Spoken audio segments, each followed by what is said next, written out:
everybody. For those that don't know me, I'm Pip. I'm an HR people person, and I support small and medium businesses to solve people problems, increase employee engagement and retention, and generally put some pizzazz into your people plans. So this is the first of what I hope will be a series of chats with people I collaborate with across a whole variety of topics. And I thought a good place to start. Today's subject is employee wellbeing, and there's loads of things that you can do as a business owner to support the wellbeing of your people, but fun is a big one, and I think it's something that we definitely all need more of, particularly right now. So I'm really pleased to say that today I'm joined by Mel Byron. Mel, do you want to sort of introduce yourself and tell us a little bit about yourself and what you do? Indeed, thank you very much, Pip. First of all, thank you for having me. So I'm Mel. Hello everybody.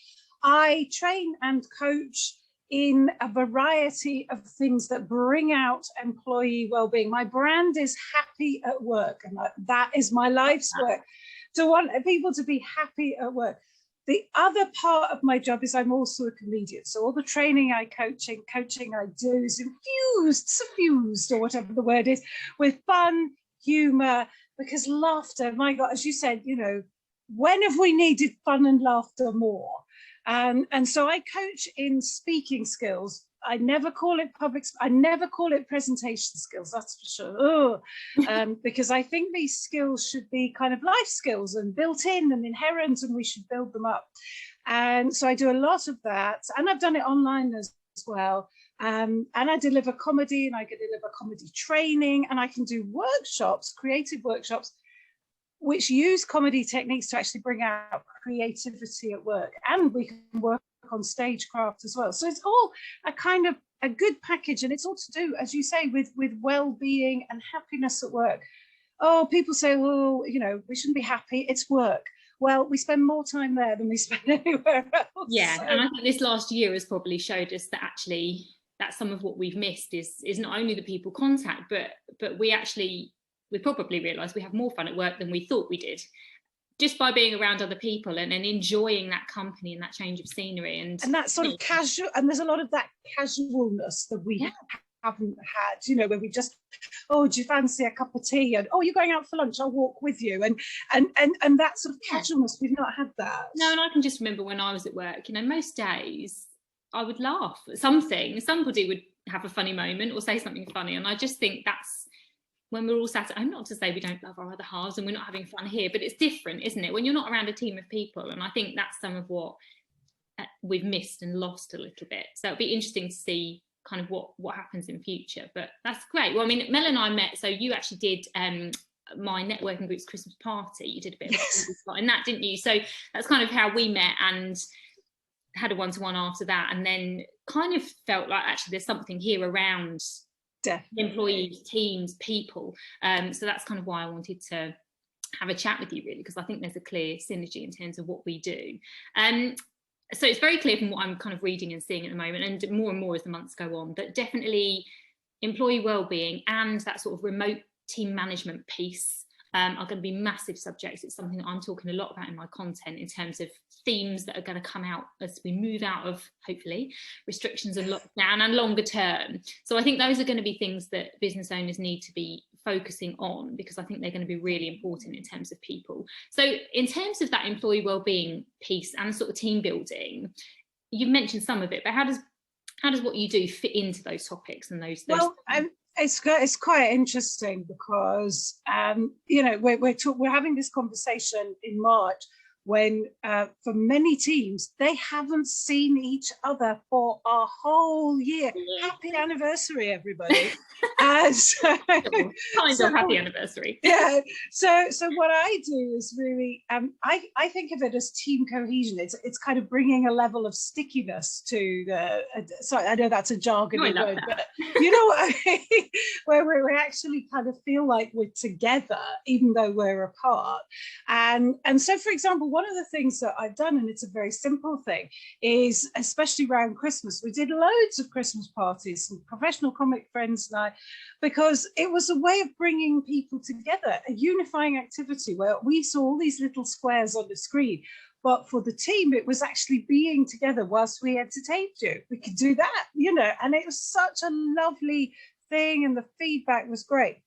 What I also think is very helpful as a team is to do creative kind of exercises like comedy exercises together. And then you do that. You do the funnies. You don't need me. You do the funnies. So you could do like a comedy workshop. So this is something that I often do, a comedy workshop where we create comedy. Now, it doesn't, the idea about creating comedy frightens a lot of people. You don't have to be funny. The point is to just keep pushing and pushing and pushing at the idea. In the world of comedy, what we do is we scratch out 5 minutes, then we go and perform it. If it's not very good, we get rid of some of it, then we try again, then we build up and we do 10 minutes, and then we do like maybe even 20. Then you go on to work in progress shows for your 1 hour show. So we put half finished stuff out there in the world all the time. And I think one of the great things we can do for people's well-being at work is to allow them freedom to create, make mistakes, move on. This idea of perfectionism causes huge amounts of stress.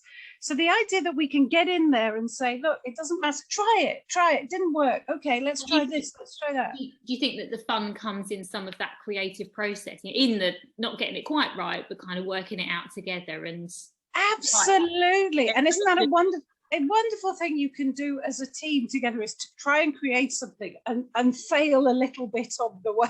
Yeah. You know, have a laugh about it, because there's nothing like laughter as a bonding activity. It really does bond us together, and it helps with the old hormones, you know, and it makes us less stressed.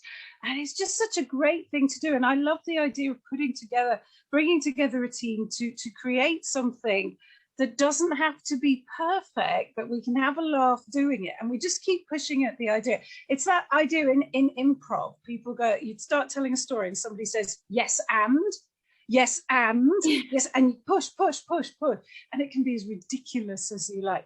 And I for me, that the idea of that is so energizing, and you can feel people's energy, even if they're on little squares on the screen. Feel people's energy when we do exercises. It's good that you get something back from it as well, because I can imagine a lot of your energy comes from being in the room with people, but actually it's good that you feel energy even when people are on Zoom. And I know when you did our session, you told everyone to come off mute and get involved and, you know, agree with you, shout and kind of involve us, which I think was really beneficial, because I think we were all wanting to be with you and encourage you as well. So absolutely. And that again is a kind of bonding activity, because, you know, it was the great comedian Ken Dodd who said that even if you're a solo comedian, it's a double act. It's you and your audience, you know, and so it is a unifying thing. So anything we can do that unifies people and brings people together. And that is so good. You know, that level of contact and connection is good for our well-being. And I think it's really important you're talking about well-being, because I'm talking to a lot of people about this topic. As you say, it's a topic that keeps coming up. But what I'm hearing from a lot of people is actually well-getting rather than well-being. Do you know what I mean? It's like, oh, we're interested in our employee well-being. Well, what you're interested in is in fixing the problem. Let's not fix the problem. Let's create beautiful atmospheres, happy atmospheres, where those problems don't seem so big and where we actually bond together. And that's what I would love. I guess I like that term, well-getting, because it isn't, for me, well-being isn't a, you know, we put some fruit in a bowl and then we're done, tick, well-being's finished. You know, for me, it is a continuous process and a program of activity that you should constantly be evolving. And you can have some activities that run monthly if you want, but you can have some activities that, you know, like a comedian session, you could have someone come in and do a team building session once, and then you might do another one in 6-12 months or something like that. So, but I think you have to have a strategy around it. You can't just keep sort of bunging things in and seeing what works. Sometimes you can, but I think it's about understanding your people and kind of what they value. And for me, the big bit I think we're missing at the moment is that I think people struggle with how can I make people feel involved if they're all sitting on a screen. But actually it's possible to do. We've shown that, I think. And I think the fact a lot of people were interested in having Christmas parties, I saw a lot of interest in people asking for recommendations for people like you for Christmas parties,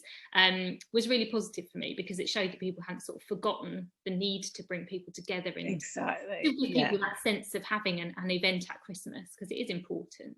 So okay. And you've talked there about a few things that you offer, but is there anything else that you sort of offer for organisations in terms of the kinds of activities that you, in terms of a team building activity maybe, that you would do for people?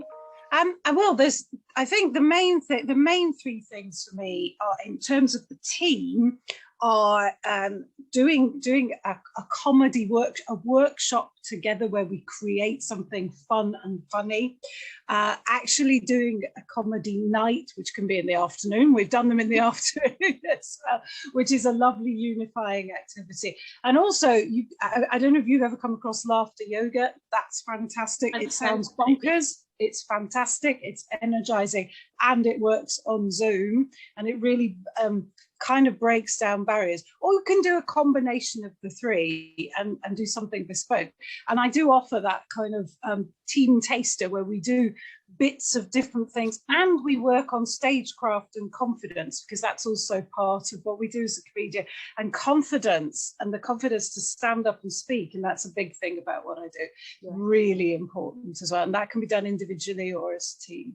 That's great. And obviously some of the benefits there you started to pull out, you know, that bringing teams together, having the fun, but also sort of tying it back to a business or a people development aim, if you like. So any other benefits of the sessions that you run, you would say?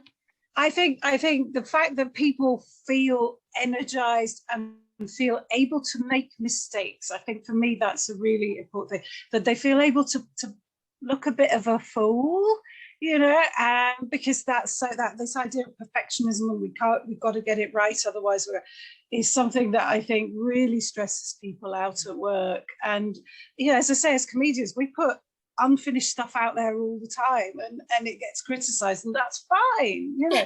So I think let's all think like comedians. I think you're right. I think for me in my career, if I think back to some of the freeing stuff that I learned, it was that actually making mistakes and admitting you've made a mistake, not being frightened to say, actually, do you know what? Yeah, I didn't do that right. Sorry. You know, just I'll go away and correct it. Having the sort of freedom to kind of be okay with that in yourself, but to learn from it and correct it. That was one of the biggest things that I learned. It's quite empowering once I've learned that it was okay to say, do you know what? I'm not perfect. And as a team leader to say, do you know what, that was fine. What we've all learned something from this. Yeah. There's no blame attached. You know, you tried, it didn't work. Let's move on quickly. That's, I think, you know, to have confidence in your team leader to give you that positive feedback, I think is something that's really important as well. Yeah. And I think, you know, leaders need to be thinking about that too, and I love very consciously. I love watching leaders and managers get involved, because at the start they're very conscious about, oh, I'm the leader and the manager, and I can't be seen to be having fun. And then by the end of the day, they're kind of right in there, they love it, and they relax into it. But it takes a little while for them to drop those barriers, I think, because they're a bit scared of their team seeing them as infallible, or I don't know what. Yeah, as vulnerable people. We don't like to show our vulnerabilities, but I don't think we can actually create good stuff unless we're prepared to admit we're vulnerable, as you say, go, oh, but you know, failed, didn't quite work, and then move on from that. And I think that's very, as you say, it's very empowering, and we can have a laugh whilst doing it. You know, there's something going about, oh my God, you know, what were we thinking? That's a lovely kind of unifying laughter making thing, is that we all laugh at, oh, what were we thinking when we I think there's a level on which everyone can enjoy it. You know, I know I'm an extrovert, so I don't mind, you know, the making a fool of myself and making a mistake isn't, for me, that's part of my learning process. I sort of don't mind it, but I know for sort of introverts, asking somebody to kind of stand up and perform, like, there's nothing worse, is there? But actually, I've found that if you have a mixed group where you've got a mixture of introverts and extroverts, actually they kind of find a level on which they can enjoy it. It's obviously not quite as out there, but they have come away afterwards and kind of said to me, do you know what, I really got something from that. I sort of took something. Yeah, exactly. We're not asking to change people, just bring out the best in themselves, and the real. So people talk about bringing your best self to work. I think the thing to do is to bring your real self to work, the self that's at home with your family, that's out with your friends. That's the self that you shouldn't have to kind of stamp on when you enter the office. So it's about bringing your real self to it. So it's unleashing the power of the real you, as it were. I love that. Let's all have that as our little strap line. Yeah. Great. Well, I mean, listen, for me, I think particularly at the moment, it is so important for organisations just to remember this, having fun. I think we're all caught up in this and the challenges it presents and the opportunities it presents, and we're all kind of getting through it in our own way. But for me, I think what I would say to business owners is don't forget to have fun. It's a key part of engagement. Engagement isn't just about making sure people are happy in their work. It's about making sure they're happy at work and with people around them and with their team. And I think, you know, team building is going to be a key part if we're working in a world as we move forward. My prediction, everything I'm seeing is about this sort of hybrid office / remote working environment where people aren't, you know, different people are in the office every day, not everybody's in every day, so not everybody is seeing the whole team. So I think for me, team building and the sorts of activities you talked about are going to become more important and possibly more frequent, because it's going to be more important to bring people together as a whole team more regularly than maybe you did before because you didn't need to. So I think it's a massive subject, and it's something I'll be talking a lot about because I think, and then, you know, there's loads of things you can do, but for me, fun is a great place to start, because do you know what, if we can't start with fun, who doesn't want to have fun? Everybody wants who doesn't want to have fun? Indeed. So yeah, so if you're a business owner and you haven't made a start on that and you'd like to, then I do offer a sort of one-off wellbeing package that you can just buy. And what I do is I review sort of you and your team's requirements. I'll talk to you all about what you'd like to see, and then provide you with a plan along with recommending suppliers, people just like Mel, but across a whole range of activities that you can have in a wellbeing strategy. So if that's something you're interested in, then do contact me if you'd like to discuss that for your organisation.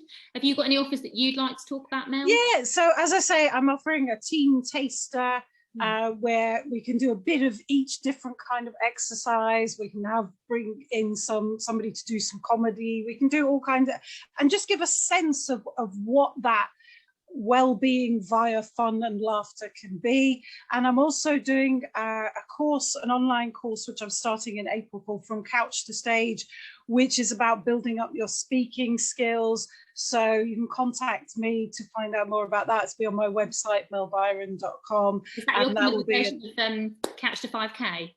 Yeah, it's exactly. I borrowed their idea. The idea that you, rather than like, oh, I've got a presentation which I've got to do next week. It's like building up those skills. I love it. And having fun on the way, of course. Sounds amazing. And how you started to mention there, but how can people find you? You can find me on my website, melbyron.com. You can find me at Twitter, at the Mel Byron. The social media I'm most active on is LinkedIn, Mel Byron. I post there several times a week. So follow me on there and you'll find out all about what I'm doing. Send me an email. I'm very up here. I love a bit of, I love people contact. Yes. Yeah. I think we've both been missing that. We're both really people, aren't we? So we need that. So yeah, and I'll obviously tag you when I post this. I'll tag you, so you'll just be able to click and find you nice and easily. Well, listen, it's been great to chat to you, Mel. Thank you so much for joining me. I've loved finding out more about what you do, because there was some stuff in there that I didn't know as well. So always good to learn a bit more about what you do. Absolutely. And I'll hopefully be doing more of these with some other people I collaborate with. So stay tuned for that. And in the meantime, I hope you're all having a great week, and I will see you soon. And I'm sure Mel will see you soon too. Definitely. Thanks very much, Pip, for having me. Really enjoyed it. Take care. Cheers. Bye. Bye.